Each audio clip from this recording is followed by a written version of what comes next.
In every rank in Valorant, there are massive mistakes that are holding you back from climbing to the next rank. That's why we're going over one massive mistake from every rank from Iron to Radiant, so you know exactly what you need to work on to give yourself the best chance at climbing as quickly as possible. Starting off with the Iron rank, the Wild West of Valorant, and the number one thing that you need to be doing if you want to get out of Iron as quickly as possible is you flat out just need to take more fights. A lot of Iron players are just avoiding conflict, and you might not even be doing this intentionally. Simply due to the chaotic nature of the game, oftentimes Iron players will avoid conflict, linger in the back, and wait for something to happen to their team so that they get a better understanding of what is going on. Now, all this comes from the idea that dying is a bad thing, but it's actually one of the best things that can actually happen to you. In game, I mean. It can actually help you learn your mistakes as quickly as possible. There's a concept called limit testing, and it's one of the best ways to learn just about anything. And basically what you're doing is you're going and putting yourself in uncomfortable, overwhelming situations over and over again, and you're finding where your limits are. But as you find those limits, you're constantly making yourself better, more accustomed to the chaos. So by hiding in the back, taking it slow, and being a bit anxious about fighting and engaging is something that makes you feel like you're in more control and makes the game feel more understandable, you're actually delaying your development severely because you're not throwing yourself into the fire and allowing yourself to naturally learn how to deal with the crazy complexity that is Valorant. Now we're gonna move on to the Bronze rank. You know the game, but you're still fairly poor at most things in Valorant. And the big mistake that a lot of Bronze players are making, if you've been in Bronze for far too long, it's having really terrible settings. Perhaps you came from other games and you didn't set your sensitivity correctly, but remember that your EDPI needs to be far lower than in most non-tac shooter games. While there is a fair amount of personal preference when selecting your sensitivity, the average EDPI of pro players, which is your DPI multiplied by your in-game sense, is something between 150 and 400. And if your sensitivity is far outside that range, you want to make sure to give it a second or third look, especially if you don't feel like your aim is actually improving in a reasonable time frame of gameplay. In addition to that, oftentimes Bronze players don't have a big background in FPS, or they carry the FPS poor habits into Valorant in particular. The number one being crosshair placement. You'll oftentimes see Bronze players walking around looking at the floor, but you should be aiming head level consistently, and it's one of the easiest ways for you to line up those kills, and it's something that you need to focus on more than just about anything else. Now keep in mind that if you're looking to climb, by far the most important thing that you master is your fundamentals. This goes far beyond things like crosshair placement and counter strafing too. It also includes things you probably don't even realize you're doing wrong, like peeking, spacing with teammates, or even just where you choose to stand. The players who are consistently able to drop 30 in their matches are masters of all these things, and you could be too now with our Aim God Masterclass that is expertly designed to teach you all the fundamentals that you need to know in just one course. Our goal is to have this course teach you everything you need to know, which is exactly why we are constantly updating it as users submit feedback. This game is constantly developing, and that's why our website is constantly too. With new courses posted every single month, you can be sure that you're constantly up to date with everything going on in the Valorant meta. On top of that, we also offer a rank improvement guarantee, so if you don't climb while using our service, you don't pay. We know it sounds insane, but our number one priority is to be a standing name in the community for years to come, and the best way to do that is to create the best product we can. Check it out using the link down below. The next up, we do gotta talk about the Silver rank, which feels like anything but a precious metal. And the number one mistake that Silver players are making is that they're generally bad at everything. Okay, jokes aside, Silver players know how to play the game. They have a good foundation of how Valorant works, but the basics are not performed very well, and there's generally nothing you're particularly that good at. Subpar mechanics, subpar ability use, and more specifically, you'll find players that will either use abilities at wrong moments getting them killed, or they just won't use their abilities at all, and they're not getting value out of a very vital part of their kit.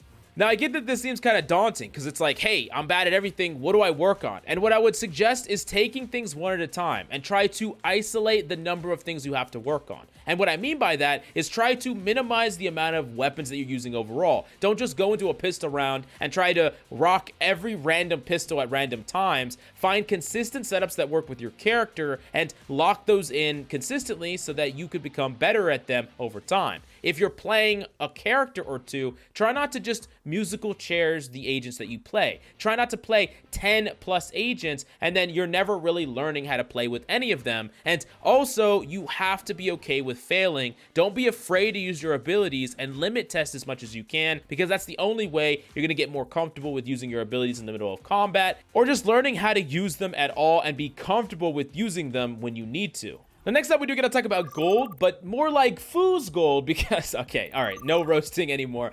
This is a rank that does have the basics down. Like, overall, you understand how to use your abilities. You understand how to shoot guns. You understand the general rules of Valorant. I would say that when you're finally in gold, you're kind of at stage 1. Like, you're finally actually playing the game in a reasonable way that it should be played, but you don't really have any key strengths, right? Your mechanics are not going to be that great. Your ability use is not going to be that great. Your understanding of the game is not going to be that high, and it's just trying to find a strength. If you can find any one strength, you can push yourself to the next strength. Maybe this means honing your mechanical skill, doing aim drills, practicing, or using the spider method, which we have an entire course on the website. Anything that you need to do in order to improve your mechanics, that could be the thing, that could be your strength that can push you to the next level. Maybe it means getting higher understanding of the game by watching and analyzing streamers or watching videos constantly, so you're really trying to absorb every bit of knowledge you can.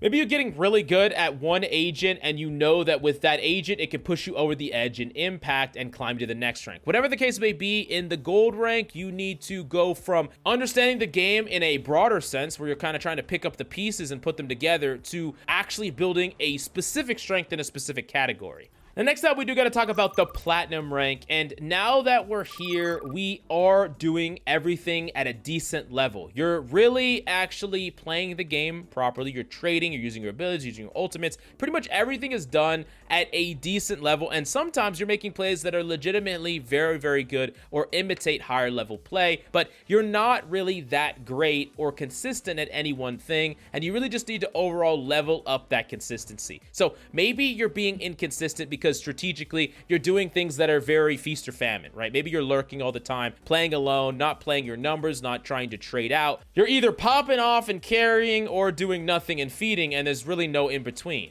Maybe your aim is good enough to compete, but now that you're going up against diamonds and maybe some low ascendants, you're just getting completely dogged on. Whatever the case may be, you need to identify the things you need to work on the most and rise them to a level where you're consistent in your play, not always trying to be the hero, but understanding when your individual skill is lacking and working on that as well. Next up, we do got to talk about the diamond rank, and just like real diamonds, it has perceived value or perceived greatness, even though in actuality, it's not really rare at all. Now, really, when you get to the diamond rank, you're gonna be good at one thing in particular. There are aim demons in diamond. There are people that are really good communicators. There are people that understand the strategy of the game. There's gonna be something that you're actually good at, but now players are actually playing the game actually properly. So what I mean by that is things become a bit more predictable. It's not just mechanic only, and it becomes easier for you to start to understand how people are gonna move, how people are gonna rotate, how people are gonna act. Now, there will be people that try to break that and do things that are outside the box, outside the norm, but there is a norm that people follow, right? There is a standard operating procedure that people enact in every single game, as opposed to plat, gold, silver, bronze, iron. Sometimes random things can happen where people don't play by logic or reasoning, and that becomes really hard to predict. That's not the case in diamond. So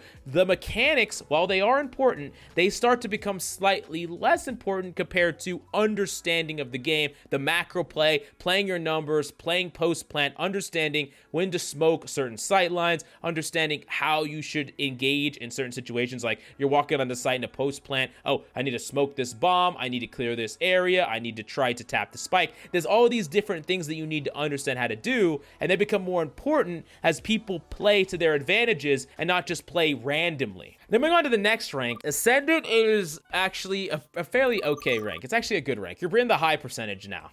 That being said, something you need to understand about climbing to the higher percentage is every percentage you get better from here is actually harder than all the giant chunks of percentages you gained back when you were in iron, bronze, silver, gold. And what I mean by that is as you kind of approach the singularity or approach the highest ranks of play, the gap in skill actually becomes wider and harder to cross. What I mean by that is the amount of hours that it could take you to become an Immortal player from an Ascendant player could be equal or more than the amount of hours you spent from Iron to Ascendant. That's how much talent stacks and difficulty rises as you get higher and higher, and how much time you need to invest in order to get better and better at the high ends of play. Now, the biggest mistake that Ascendant players are making often is they don't have any discipline and they throw advantages consistently. So what I mean by that is you have had games where you popped off, you carried, you clicked heads, and you want to do that pretty consistently, and you are actually good mechanically. Like, you know your strengths and you have them, but there are times to take aggressive or egotistical duels, and there are times when it just doesn't make sense logically. So while, yes, it's kind of cool to just like alpha peek somebody in the middle of the open and just try to challenge them when you're in a 3v1, there's a chance that that guy dinks you instantly. And then there's a chance that that guy wins the 2v1. And then there's a chance you lose the game because you threw an advantage, because you don't have the discipline. You want to force things along. You want to run it down. You want to use the skill that you have grinded and earned to just dominate every single game you're in. But most of the time, because you're not playing strategically sound and you're throwing away your advantages, you're losing games that would have been really simple wins. And there's always a time and a place to pop off. It's not that you can't pop off and that you're running away from popping off. It's understanding that there are times when there is unnecessary risk you just don't need to take. And there are times when there are risks that you do need to take. And then in those risks, then you can pop off, then you could carry. And an Ascendant player is far more likely to always go for the carry and never actually play for the smart risks. And they're just taking every risk and they're throwing these advantages. They're losing games that should be free wins, and if they can lock that in, they can become consistent enough to climb to the Immortal rank. We've grinded, we endured, and we finally made it to the Immortal rank, which is fitting because you're kind of like a vampire with how little light you have seen over the past couple of months, but at the very least, you are really freaking good at Valorant. Most of the time, you're going to be good at a lot of different things. You're going to know maps. You're going to know how to use your abilities properly. You're going to be good mechanically. But oftentimes, an Immortal will have like one key weakness or something that they're weaker than their other things at. And that's what you need to identify and really focus in on. On top of that, there are little micro mistakes that can add up. And one of the things that I highly recommend once you get to this level is recording your own gameplay and watching it over, or getting buddies or even getting coaches to watch over your gameplay and getting VOD reviews to find the mistakes that you wouldn't see while you're actually in the middle of a game. It's also a really good idea for you to start watching pros and esports games so that you can better understand the macro of the game at a deeper level, and also start scrimming yourself so that you can get practice in a more coordinated environment where there are other things that you need to work on, like your communication, your consistency, playing off of certain intervals, and just being a better gamer overall. And if you grinded and worked incredibly hard, you finally achieved the holy grail in Valorant, Radiant, by not touching a single blade of grass in like a year, but you did it and you are finally here. But in Radiant, there are still mistakes that are holding you back. And the biggest one that kind of separates people that are in Radiant that just sit there, or those that can climb to the highest levels, and those that can become pro players, really comes down to ego. Now, there is such a thing as healthy ego. The idea that you are confident in your abilities. You know what you can get away with. You know what you can execute. But there also is a certain amount of ego that needs to be pushed aside when you're outside of a game and when you're trying to work on yourself. You can't think that you're so good that you don't need to work on your fundamentals, don't need to improve your aim, don't need to improve your understanding. You can't be so egotistical that you are uncoachable by the teams that you're hopping on, and you become someone that no one in the community or no one in the pro scene wants to play with, grind with, or be on a team with. At the end of the day, you need to be very confident and have that ego that is positive towards your own skill set that you rightfully deserve, but also be able to push that aside when you really need to develop yourself, and never feel like you're far enough ahead of anyone that you can't be caught up to. Because time and time again, we see that many pros have gotten caught up to and surpassed in the pro scene, and that can easily happen to anyone who gets too complacent. But definitely let me know if there was a big mistake that I missed in every rank of Valorant. And thank you so much for coming by. I really hope you enjoyed the video, and I'll see you next time.